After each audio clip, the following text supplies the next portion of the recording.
It is my property, not given by anyone. You cannot snatch it away from me. Waqf is a form of a worship for me. वक्फ संशोधन अधिनियम को लेकर supreme court ने एक बहुत ही अहम फैसला सुनाया है। कोर्ट ने इस कानून के कुछ खास प्रावधानों पर रोक लगा दी है और कहा है कि ये प्रावधान मनमाने तरीके से शक्तियों का इस्तेमाल कर सकते हैं। तो आइए जानते हैं कि क्या है ये फैसला और इसका मतलब क्या है। तो चलिए सुप्रीम कोर्ट के फैसले को 10 बड़ी बातों के साथ समझते हैं। नंबर 1, इस्लाम का अनुयायी होना। कोर्ट ने उस प्रावधान पर रोक लगा दी है जिसके तहत किसी व्यक्ति को वक्फ बनाने के लिए कम से कम 5 साल तक इस्लाम का अनुयायी होना जरूरी था। नंबर 2, तीसरे पक्ष के अधिकार। अब जांच के दौरान किसी तीसरे पक्ष के संपत्ति के अधिकार नहीं छीने जाएंगे।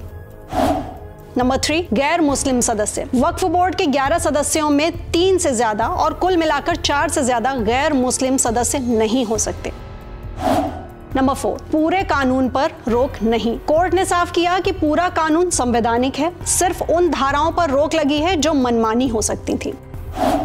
नंबर 5, कलेक्टर का अधिकार। तो कोर्ट ने फिर दोहराया कि कलेक्टर नागरिकों के संपत्ति अधिकार तय नहीं कर सकता, यह काम सिर्फ ट्रिब्यूनल का है।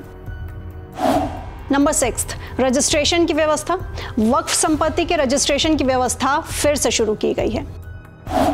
नंबर 7, शक्तियों का पृथक्करण। नामित अधिकारियों को राजस्व रिकॉर्ड में चुनौती देने का अधिकार देना अब गलत है। नंबर 8, कब्जे पर रोक। जब तक किसी संपत्ति का मालिकाना हक तय नहीं होता तब तक वक्फ से संपत्ति का कब्जा नहीं छीना जाएगा। नंबर 9, पदेन अधिकारी। कोर्ट ने धारा 23 पर भी रोक लगा दी जिसमें पदेन अधिकारी का मुस्लिम समुदाय से होना अनिवार्य था। नंबर 10, स्थगित धाराएं। इस फैसले में वक्फ संशोधन कानून की कुछ धाराओं को फिलहाल लागू करने से रोक दिया गया है।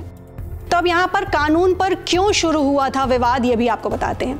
यह विवाद कई महीनों से चल रहा था। याचिकाकर्ताओं ने कहा था कि सरकार ये कैसे तय कर सकती है कि कौन मुसलमान है और कौन नहीं। सरकार ने जवाब में कहा था कि ये कानून लाखों सुझावों के बाद बना है और ये पूरी तरह से संवैधानिक है। सरकार ने यह भी दावा किया था कि 2013 के बाद से वक्फ संपत्तियों में 20 लाख एकड़ से ज्यादा का इजाफा हुआ है, जिस पर कई बार विवाद भी हुआ है।